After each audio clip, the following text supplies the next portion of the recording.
Hello guys! For today's video, samahan niyo kami ni Dadang mamili ng mga gamit para sa bago naming bahay. Medyo maambon nga that time, buti na lang meron kaming ganyan sa motor. Since nakapag daw na nga kami dun sa lilipatan naming bahay, syempre kailangan natin ng mga gamit. Sa totoo lang, ang gamit lang talaga namin ay cabinet lang. Kaya naman pupunta ulit tayo sa warehouse ng Tough Mama. Syempre, doon na tayo sa mura pero maganda yung quality. So dito lang yan sa Geomax Compound, Bagbagin, Valenzuela. Pagdating mo sa unang kanto, kakaliwa ka lang dyan. At sa pinakadulo, nandun na yung pinaka-warehouse ng Tough Mama. Mabuti na lang at konti lang yung tao.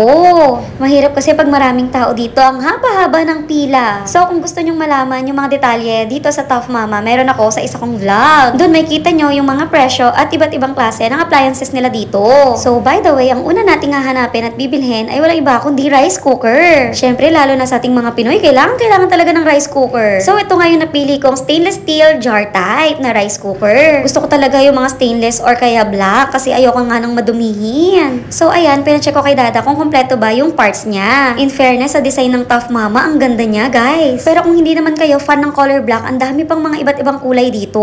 O ang taray, pwede ka na rin mag-steam. Kaya kung malapit kayo dito, puntahan nyo na dahil marami kayong mabibili dito.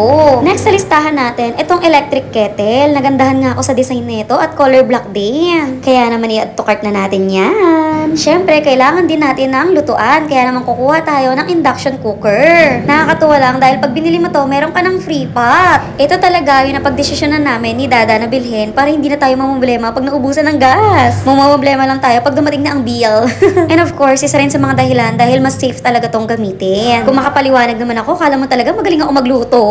At syempre, hindi pwedeng mawala itong stand fan, kaya kumuha na rin kami. Hindi pwedeng walang electric fan, may initan ng baby. So it's time na para ipatest itong mga napili namin. Kaya makakasure kayo dito na okay at walang sira yung mabibili nyo. So, unang tines, itong electric kettle natin. Kaya naman pumunta na tayo sa exciting part kung magkano nga ba yung bili namin dyan. For only 350 pesos lang yan guys. Ang ganda-ganda na, diba? Next na itatry ito namang rice cooker. Magugulat kayo sa presyo neto dahil nabili lang namin to for only 900 pesos. O diba, magkano na to pag nabili mo to sa mga mall? Next na itetest naman itong ating induction cooker. At yan yung free pot na sinasabi ko kanina. For sure, kung naloka kayo sa presyo ng rice cooker, mas maluloka kayo dito dahil nabili lang namin to for only 1,200 pesos. O diba, sobrang laki talaga ng tipid dito sa Tough Mama warehouse. Nakakatuwa lang dahil sakto yung pagkasil ng Tough Mama sa paglipat din namin ng bahay. So, yung pinaka-last na tines, itong stand fan. Alam nyo bang for only 900 pesos, meron ka ng stand fan?